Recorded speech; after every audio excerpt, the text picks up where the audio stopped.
This is mine, baby. This way I already took over all my polo collection. All my polo Jordan suits, she took them. I go in the boy closet. I got 3 of my polo Jordan suits in there crispy. Like, how my polo Jordan suit getting in your closet, man? Like, you said I could have one. Like, when did I say you could have one? Shabbat shalom. All right. Come to the front. Come to the front. My kids are making it, man. Come to the front. Come to the front.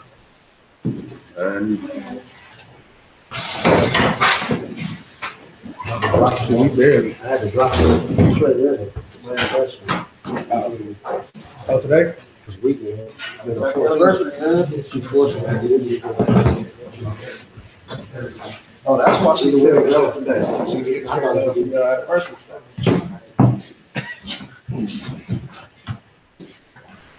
Shabbat shalom. Y'all looking real nice and happy today. I was trying to be sarcastic, B. Which video?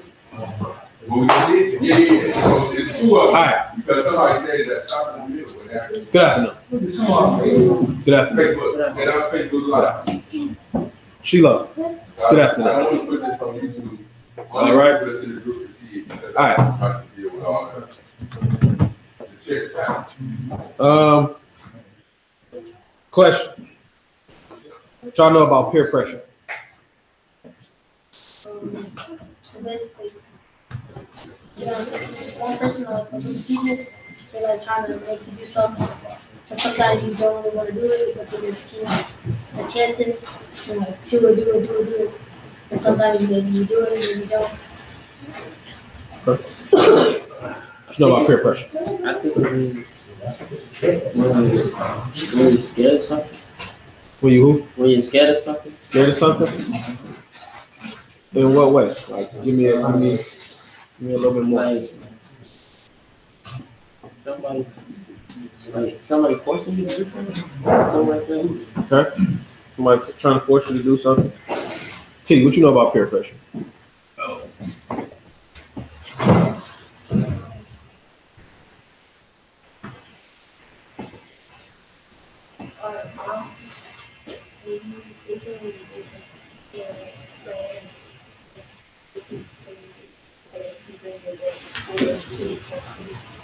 Somebody tell you to do something that you don't want to do, and then keep on bringing it up to make you do it. Can peer pressure actually be on the other side? Can somebody be trying to coerce you to do something that you want to do? Get peer pressure on that end too, right? All in all, peer pressure is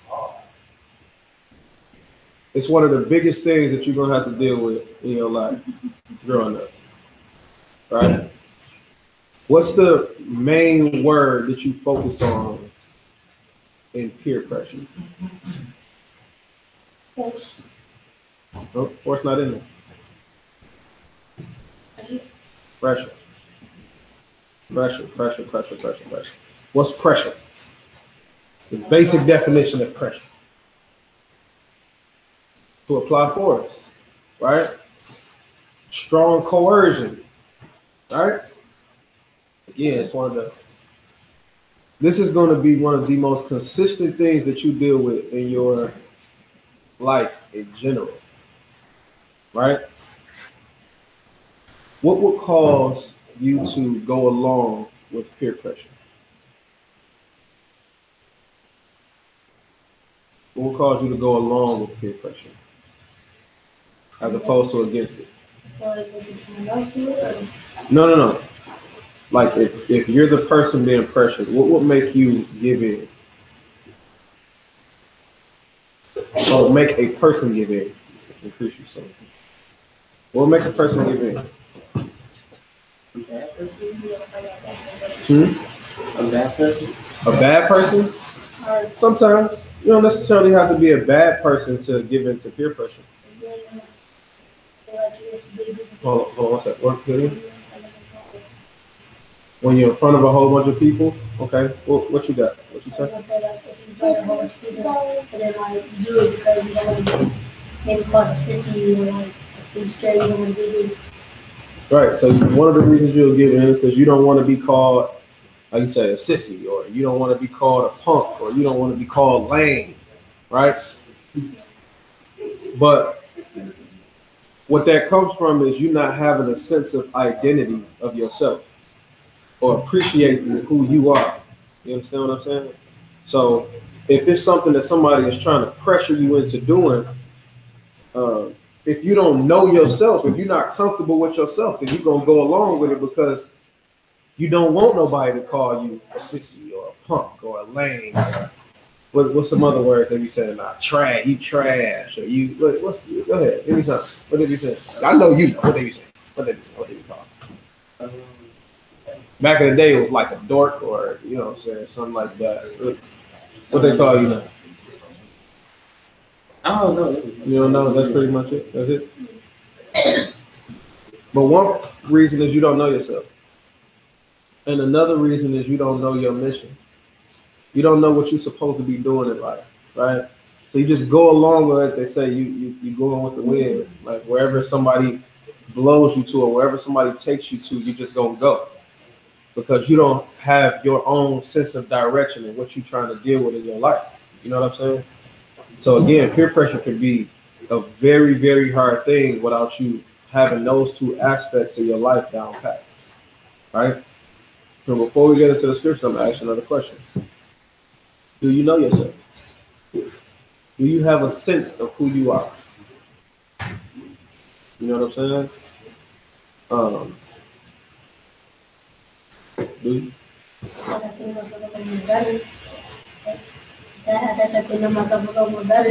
Know yourself a little better. It's a learning process. You know what I'm saying? Y'all young, but the foundation to the rest of your life start now. You get what I'm saying?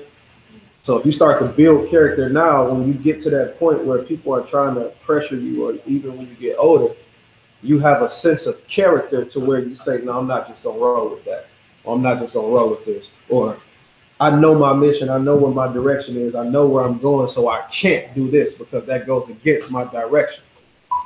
Right? You know who you are? A little bit. Okay. What about you? Okay. You do know who you are. So, what you know who you are, have you fed into peer pressure before? Something that you may have thought was wrong or that you didn't really want to do? Why?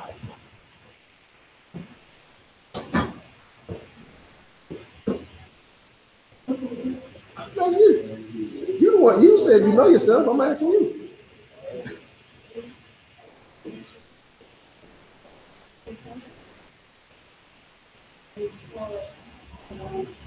You didn't want to be called a name.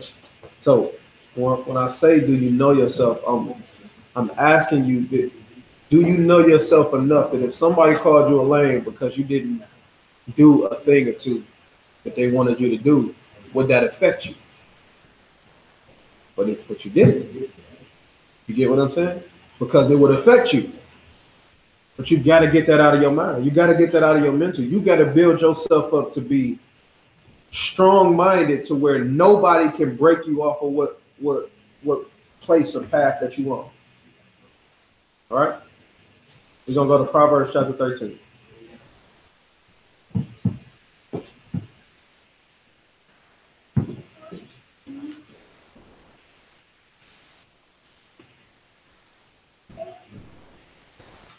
Actually, you know what? Let's start in Romans 12.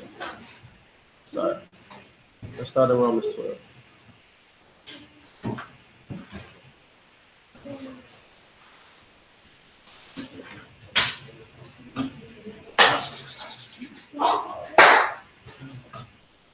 All right. What's your end goal? What's your purpose? What are you supposed to be doing in life? Where are you trying to reach? Where are you trying to go? What are you trying to do? What's your purpose? Just what's your purpose in life in general? To do good. What else? Try to follow the commandments as best you can. Okay. What else?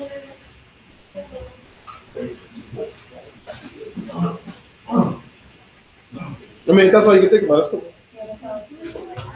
What's your goal? What's your purpose? What are you trying to get to? What you trying to do? Trying to help other people out when they need. You want to help others when they need? Okay. Take care of one of my family. Take care of your family. Okay. Anything else?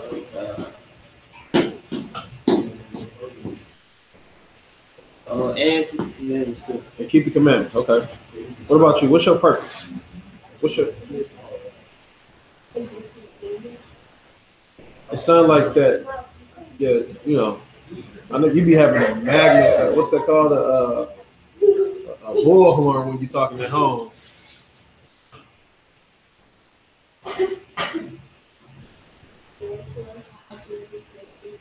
To make the Most High happy and get to the kingdom. I like that. Did y'all say that's what you want your end result to be? Yeah. That's your end game? That's your end game? That's what y'all want? Okay. I mean, there's certain things that you got to do, right? And certain things that you can't allow people to get you to do. We on a path. That's a straight and narrow path, according to the scriptures. We're going to get to, right? But Romans chapter 12 and verse 1. It says, I beseech you, therefore, brethren. When you hear beseech, what do you think that means? Call? That's good. What you think? I think it's means something good. Think it means something good? Mm. It's only 3 of y'all, so I need some, an action. You know what I mean? Listen, I'm begging you, brothers.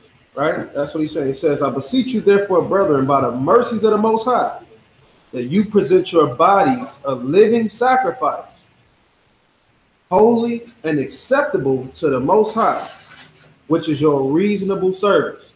Right? So he's saying that you got to make your body a living sacrifice. What you think that means?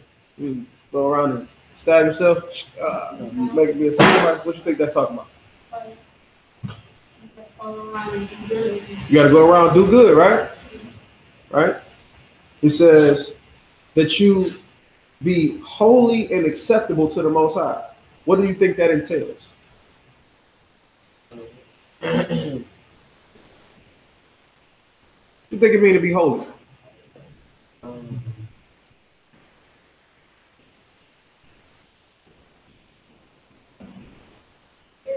Pure? Okay. Set apart, right? So that's what it's talking about, being set apart. Set apart is literally, if this is everything together, this is you. Set apart. You're away from everything else, right? So he says, do that which is holy and acceptable unto the Most High, which is your reasonable service. This is the least that you can do.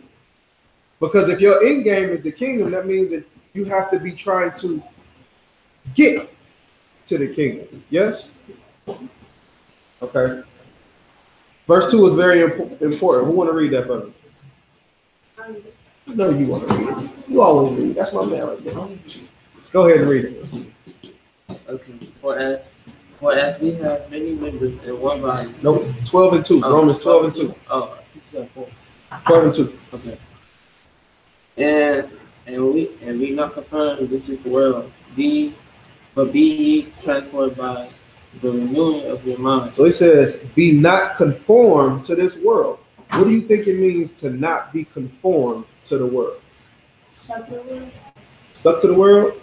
Don't do what the world does. Don't do what the world do, right? I'm about to look up the definition of the word conform.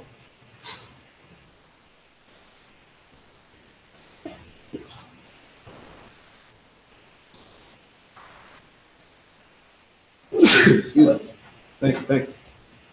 All right.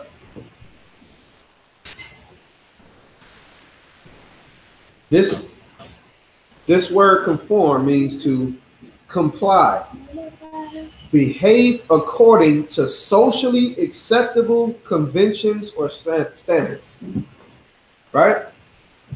To behave according to socially acceptable conventions or standards, right?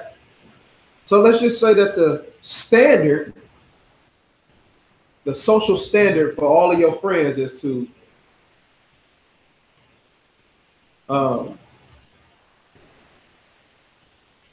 talk about people that are less fortunate. Let's say that that's the social standard, right? In order for you to be a part of the cool kids, you got to talk about the people that's less fortunate. So that means that you can't be conformed to this world, right? You can't behave according to those social standards. Y'all old enough in here, right? So let's just say that the social standard is to have intercourse, right? Before you're married, right? At a young age, yes? Is that the social standard? Yeah, right? I don't know. I ain't too far removed, right? If that's the social standards, I mean, it said to be not conformed to it, right? Let's say the standard is to when you around your friends and your peers to curse and to act belligerent. Let's say that's the social standard, because that's what a lot of your peers do. Yes, if that's the social standard, and he's telling you to be not conformed to that, don't behave according to that. That means that you should do what? Right. You got to be what? Got to be set apart, because you know your mission, right? You know your mission. You know what you're supposed to be doing. You know your end game. What's your end game? Make it to the kingdom. Make the Most High happy, right? That's your end game. So he's telling you right here, be not conformed to this world, but be transformed by the renewing of your mind, that you may prove what is that good and acceptable in the perfect will of the Most High. Go ahead. Romans chapter 12 and verse 2. Yep. So he says that you're supposed to be transformed in the renewing of your mind, that you may prove that what is good, right? How do you prove something is good? How do you show that something is good?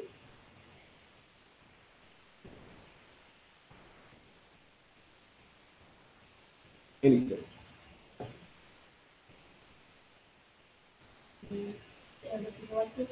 Let's say object or something, like a game or something, you can make it so good that other people like it. Okay. If I make you some macaroni and cheese, right? You taste my macaroni and cheese, and you like my macaroni and cheese, what you gonna do? Yeah, but what are you going to do specifically?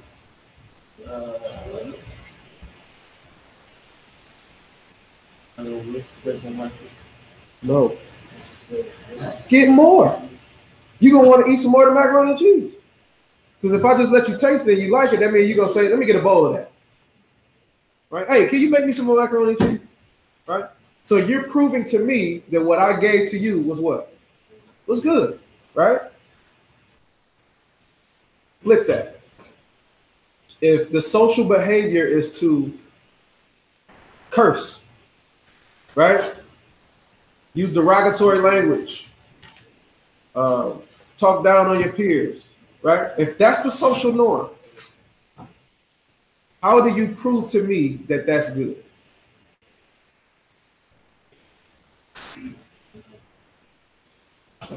You're going to do it. And you're going to keep on doing it, right? So if you're doing these things over and over and over again, then you're actually proving to the people that you are around that what they're giving to you or what they're imputing on you is actually good behavior. Does that make sense? That you're actually supposed to do this. But the Most High told you to be holy and acceptable to him. So are those things holy and acceptable to him? Is premarital sex holy and acceptable to him? Right? So if these things aren't holy and acceptable to him, then why would you be a part of it? Or why would you allow somebody to pressure you into doing it. Right? So it says, and be not conformed to this world, but be you transformed by the renewing of your mind, that you may prove that which is good and acceptable in the perfect will of the Most High. What's the perfect will of the Most High? Following his commandments. Let's go over to the book of Ecclesiastes, chapter 12.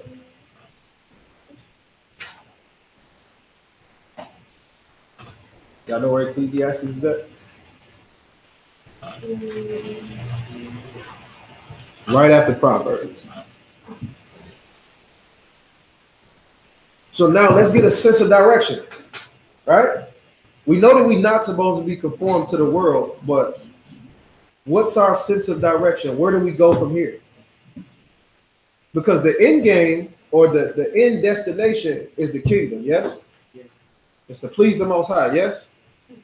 How do we get there? Okay, so if I say, everybody meet up at my house at 4 o'clock, what's the destination?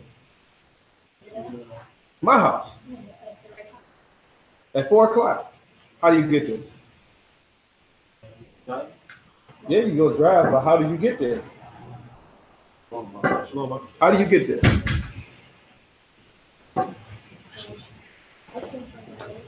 You ask for directions, right? You can't just type in on Google and say Travis house and it's gonna pop up, right? It's not like that for the kingdom either. But if you allow your friends to pressure you into another way and your goal is the kingdom, you're not gonna end up at the kingdom. You get it? So your destination is the kingdom. What's your question? How do I get there? Right? Y'all want me to tell you how you get there? Let me tell you. Let me tell you. Let me tell you. Ecclesiastes chapter 12. Verse 13.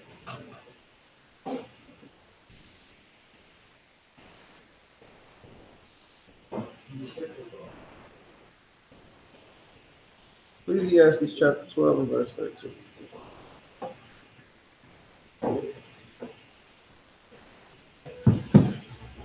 All right, it says, let us hear the conclusion of the whole matter.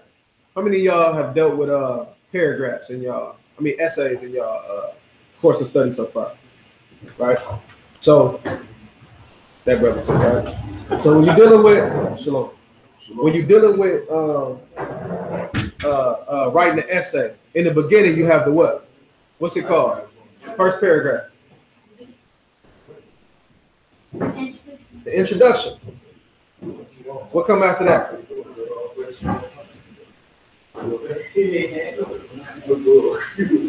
Who?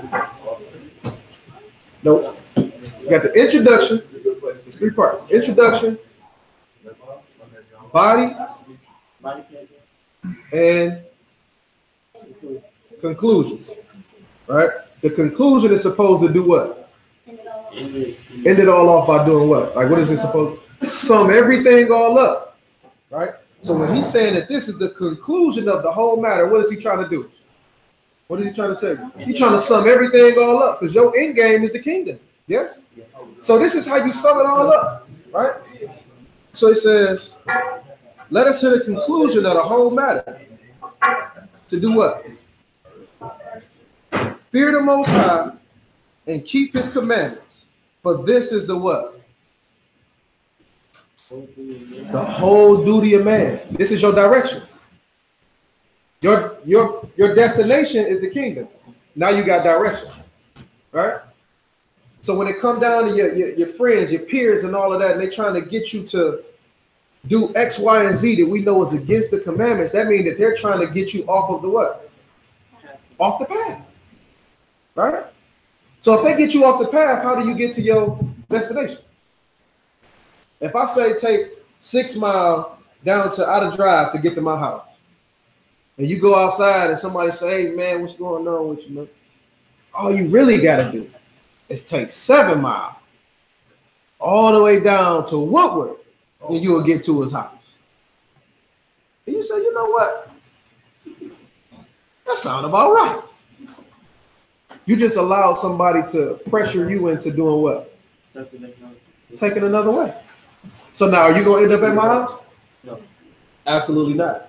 So if your destination is the kingdom, and the way is keeping the commandments, having faith in the Most High and His Son, and you allow somebody to get in your head to do something outside of that, then that means that you are straying from the way. Right? Let's go to Matthew chapter 7.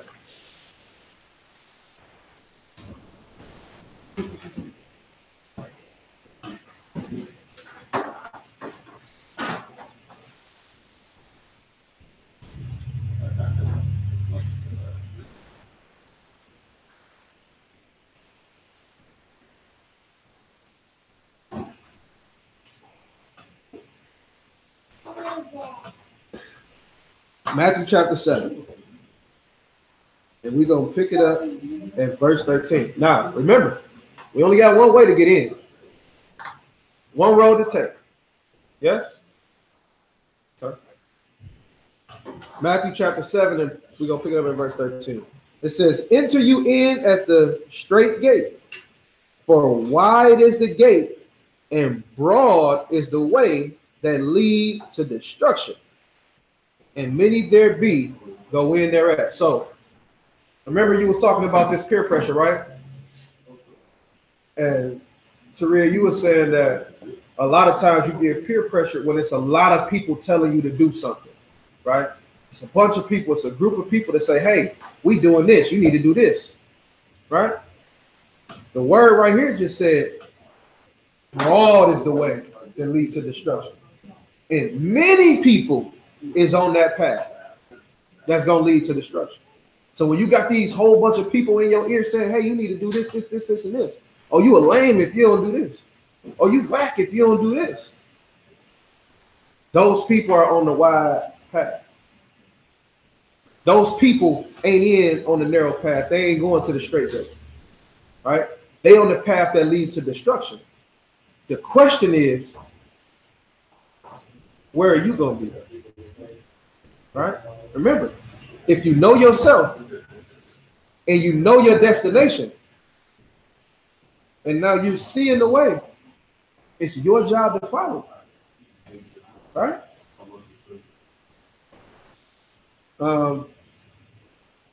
Verse 14, it says, because straight is the gate and narrow is the way that lead to what? The life. And what? And few there be that find it. So, y'all believe in the scriptures, yes? You see it right now that the way to get to the kingdom, the way to get into this city, into the gates, on this narrow path is to keep the commandments, right? Having faith in the Most High, right? What happens if you don't become a part of that few that find the gate? Yeah, but what did he just say? He says that this way leads to what? To what? To life. So if you allow somebody to, just think about it in this aspect. When you start doing things that are contrary to the Most High, everybody know what contrary means? Right? You're literally having a fight between life and death. He said this path leads to life. So if you're not dealing with this path, then what other path you leading with? To death. So every choice that you make, every decision that you make, you got to put it in perspective and say, hey, I know that I want to receive life. I can't allow somebody that want to call me a lame to lead me into death, because I know my path. I know my direction. I know where I'm going. I know myself. All right? Let's go to Galatians. The book of Galatians.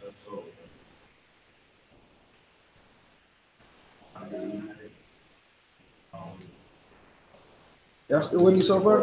I ain't gonna talk y'all to death today. What? So I ain't gonna talk y'all to death today. I just want to break a couple things down to y'all, because I feel like y'all are in a pivotal point in your life where peer pressure is like this. You ever heard the saying that pressure busts pipes? Never heard that? AB, can you give a little breakdown about the pressure? Remember what you was talking about in that bottle?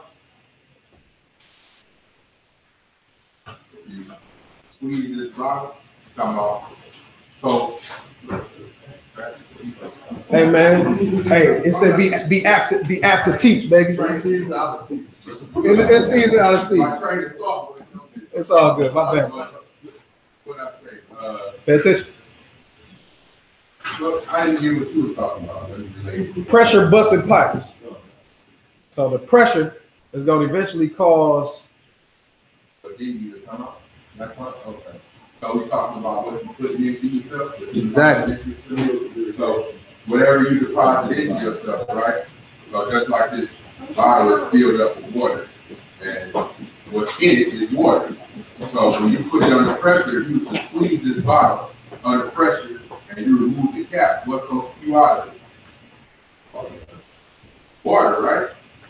So if you put in to yourself nonsense, foulness, you know, then when you put under pressure, what you think gonna come out of it? Nonsense, foulness. So you gotta make sure that you put into yourself, deposit into yourself those things that's good and profitable if your end game is to actually please the Most High. Make sense? Yep. I appreciate you. Beautiful, man. Beautiful. Galatians chapter 1. We're going to pick it up at verse 10. Galatians chapter 1. We'll pick it up at verse 10.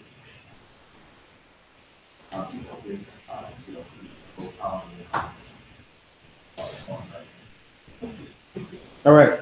Y'all there? Hallelujah. Hallelujah. I think. You're not there yet? Verse 10. 1 and 10. You there? Yep. No? I'm just. Hold on one second.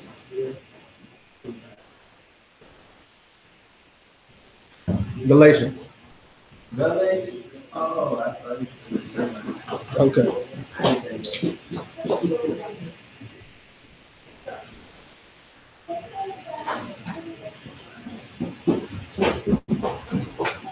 So another word for peer pressure would be, well, not peer pressure, but the idea of peer pressure would be to be enticed. Yes. To be persuaded. To along those lines, right? So we don't want to be persuaded to do things that are outside of the will of the Most High, right? Okay. Galatians chapter 1 and verse 10, it says, for do I now persuade men or Elohim? What I'm doing, am I trying to do this for the Most High, or am I trying to do this in front of people? If I go over here and I do what these people is trying to get me to do, who am I doing it for? Am I doing it for them, or I'm doing it for the Most High? For them, right? But you doing it in front of the Most High. He see it all, right? Our actions, our thoughts, our beliefs, is everything is supposed to be catered towards him. He said, keep your mind stayed on that which is above, right? Because that's your end game. Yes? He says, for do I now persuade men or Elohim? Or do I seek to please men? That's the question that I'm asking y'all. When you out here in the world and you got these people around you that's trying to get you to do A, B, C, and D, are you trying to please them? Because you can't please both. It's impossible to please the Most High and man at the same time. You get it? But you can help please man by pleasing the Most High. Make sense? So the Most High tells us to go out and give to the poor, right? So now, if we go out and give to the poor, we're going to help please the people that are poor, right? But if my peers tell me to go out and steal a car, then that's going against what the Most High tell me, so I can't please the Most High like that. You got to please the Most High to please man. So anybody that's around you that's not pleased with you pleasing the Most High, that means you got to do what with them? You got to be set apart. Separate yourself. Because either you're going to influence them They're going to influence you. But peer pressure is going to always be there. Right? It says, but do I now persuade men or Elohim? Or do I seek to please men? If I yet pleased men, I should not be a servant of Mashiach. We understand who Mashiach is, right? So he says, if you please men, you can't be a servant of them. And that's what our job is. It's to serve him, yes, in righteousness. But if you allow your peers to come and pressure you to do these things, then you're not serving him, you're serving them. Make sense? And if you're serving them, then that pathway is going to lead to what? Death. Death is not something that you, in your brain right now, you fathom. Because everything around you is alive. Everything around you is moving and breathing and all this different type of stuff, right? So it's not something that's in the front of your mind. But you do have to realize that there is something that comes after this. Make sense? Couple more. Deuteronomy chapter 30. Matter of fact, before we go to Deuteronomy 30, Proverbs 1.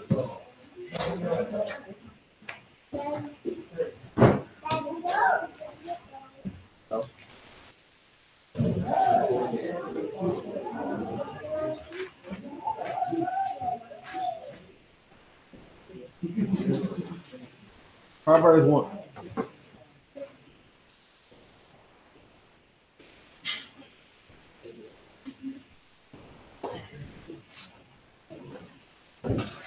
Proverbs 1 and verse 10.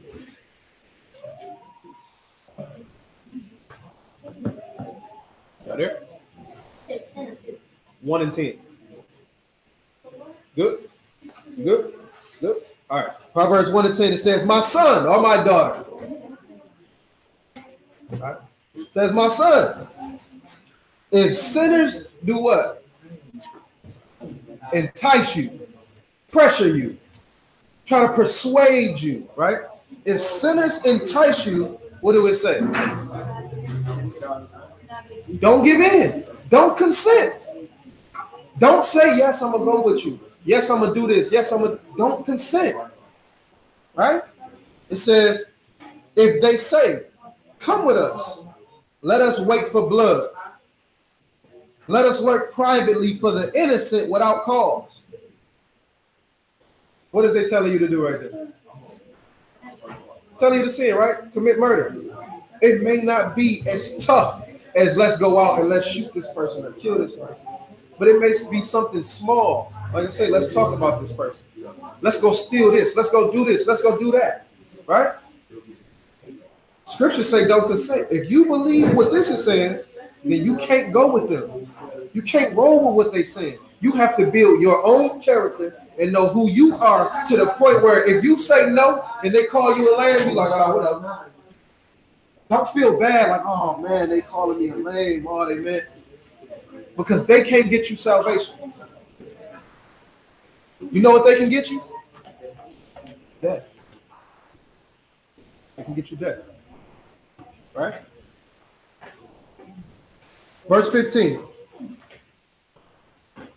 It says, my son or daughter, my son, walk not you in the way with them. Refrain your foot from their what? From their what? Path. We've been talking about this path, right? Your destination and how to get there, which means that they got their own destination. They got their own path. He said, keep your foot away from their path. Don't walk with them. Don't deal with them. Because where they going to lead you to? They're going to lead you to death. But if you go in the way of righteousness, if you go in the way of the Father and the Son, it's going to lead you to what? Life. Right? Deuteronomy chapter 30. We'll close off on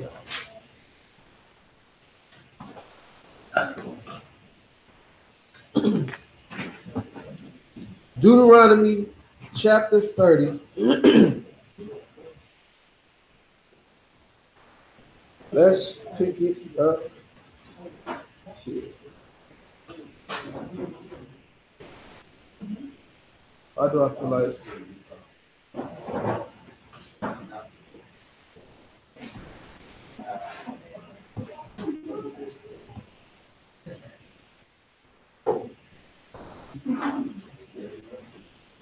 Let's pick it up at verse 10.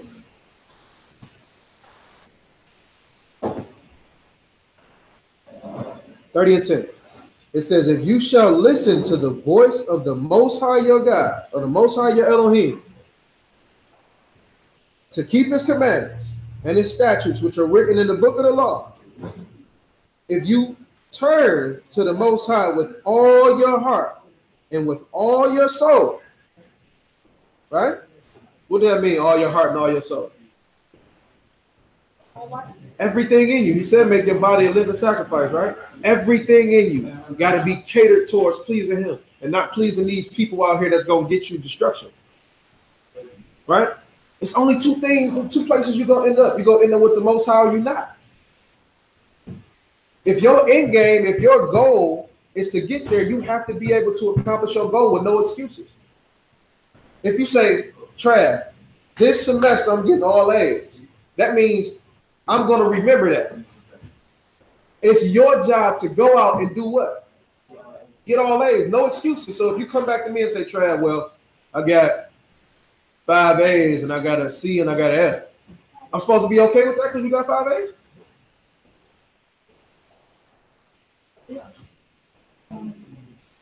Are you supposed to be okay with that? No. Because you have to do what you're supposed to do without excuse. Right? So now he said, do everything that he commands you to do, right? Verse 15.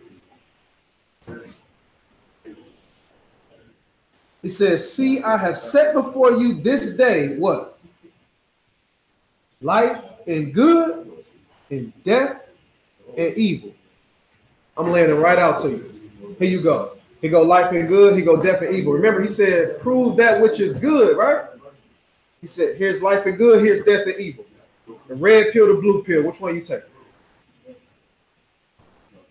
Right? LG and Samsung. Which one you take? If this is life and good, this is death and evil. Even though this one look a little bit more better. Right? Look a bit more appealing than this one, yes? In any circumstance, you would just go ahead and choose the one that look better, yeah? Man, that looks sweeter, man. You know, that look all plain. You know what I'm going to do with that? Right? But this is life and good, and this is death and evil. Right?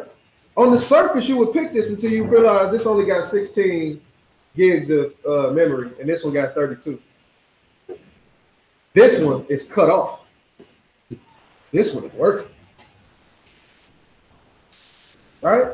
So if you chose it based off what you just saw, as opposed to actually saying, hey, well, what does this lead me to? What's this getting me to? What's the destination? What's the end game? What's the path? Right? You would have just chose the one that you thought looked pretty, and you wouldn't have had no service. You wouldn't really have no memory. Right? But you got a phone that looked good. You understand that? So he said, I set before you life and good, death and evil, and that I command you this day to love the Most High, your Elohim, to walk in his ways, to keep his commandments and his statutes and his judgments, that you may live and multiply, and Yahuwah shall increase you or bless you in the land where you go to possess it. So what do he want you to do? He wants you to choose the life. Plain and simple, he wants you to choose life. Don't allow your peers to pressure you into death.